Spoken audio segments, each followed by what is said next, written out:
At last, my crankcase evacuation is complete. From the top of the breather, the valve cover breather, that goes over here to the new catch can. And then from the top of the oil fill, it goes to the new catch can.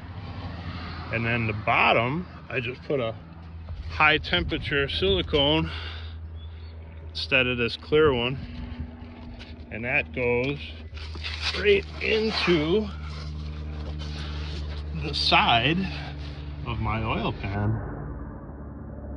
So yeah, that's right there. So now it'll drain right back into the oil pan where it came from. And the other side's connected to the Moroso. You can see it in there.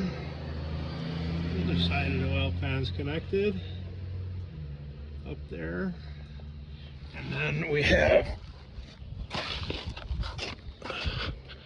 the Moroso going to the from the PCV valve port in the back to the intake, and that drains back to the oil sump. Cool.